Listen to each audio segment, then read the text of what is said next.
ভয় পেও না বন্ধু, আমি তোমার কোনো ক্ষতি করব না।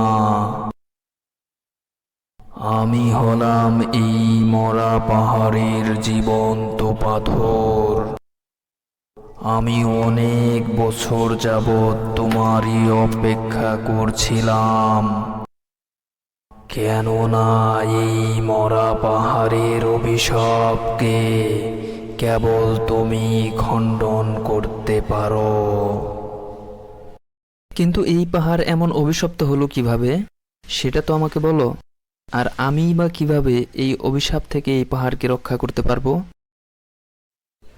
হে আল্লাহর বান্দা আর আমার প্রিয় বন্ধু ব্লেন্ডু, তুমি অনেক জ্ঞানী আর তোমার অনেক সাহস।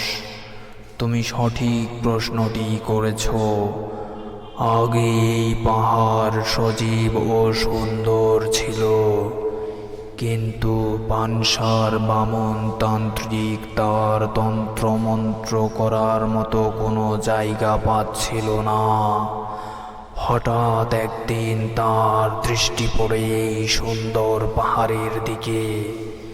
সে এখানে বসে বসে কালো জাদু করতে থাকে, আর তার কালো জাদুর প্রভাবে সে এখন ভয়ঙ্কর জাদুকর তান্ত্রিক হয়ে ওঠে।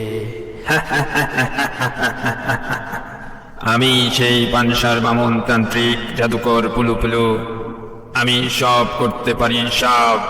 ওই অভিশপ্ত পাহাড়ের জীবন্ত পাথরের কত বড় সাহস! সে এখন এক পিচ্ছি মানব সন্তানকে আমার বিরুদ্ধে নালিশ করতেছে। আমি দেখে নেব সেই জীবন্ত পাথর আর ওই মানব সন্তানকে। আমি ইচ্ছে করলেই ওই পাথর আর মানব সন্তানকে পিষে মেরে ফেলতে পারি। আমি জাদুকর পুলু। তন্ত্রে মন্ত্রের শক্তি আমার অনেক বেশি। হে মানব সন্তান, দেখি এখন তোকে কে বাঁচায়। হেনো মেনো ফুটুত ফাং, হিংকা বিংকা ফিরিং ফিরিং তাং, কিলি বিলি হিরিং হিরিং ফুয়া। কিন্তু তার কালো জাদুর প্রভাবে এই পাহাড় তার সৌন্দর্য আর সজীবতা হারায়। এই মরা পাহাড় এখন তার দখলে। তার কালো জাদুর প্রভাবে এই পাহাড় এখন অভিশপ্ত হয়ে উঠেছে। ও আচ্ছা, এবার বুঝলাম। কিন্তু আমি কিভাবে এই পাহাড়কে অভিশাপ মুক্ত করব, এটা তো বললা না। হে আমার বন্ধু, তুমি অবশ্যই পারবে, তবে এই কাজে তোমার কিছুটা সময় লাগবে। আর তুমি একা সেই বামন দত্তের সাথে পারবে না। তোমার এই কাজে তোমার সাথে সহযোগিতা করতে হবে এমন এক সৎ, সাহসী ও আত্মবিশ্বাসী নারীর, যে তোমার মতোই জ্ঞানী আর বুদ্ধিমতী সেই নারীর খোঁজেই তোমাকে বের হতে হবে বন্ধু। কিন্তু এমন সৎ, সাহসী আর আত্মবিশ্বাস সমৃদ্ধ নারী আমি কোথায় পাবো? আর তাকেই বা চিনব কিভাবে? আর চিনলেও আমি তাকে এই অভিশপ্ত পাহাড় আর বামন দত্তের সত্যতা সম্পর্কে কিভাবে বিশ্বাস করাবো? তুমি তাকে অবশ্যই পাবে জমলমপুর নামে কোনো এক গ্রামে।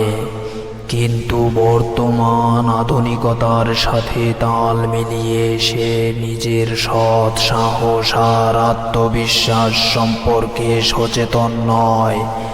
তাকে কৌশলে তোমাকে বোঝাতে হবে এবং আয়ত্তে আনতে হবে।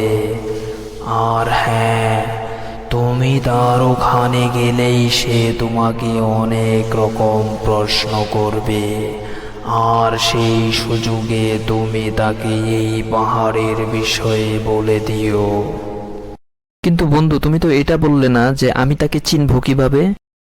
তুমি সেই গ্রামে গেলেই বুঝতে পারবা।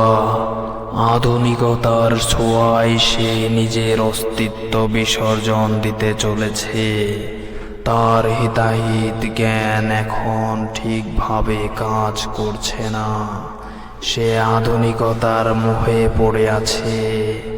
সেই গ্রামে গেলে সবাই তাকে চিনে।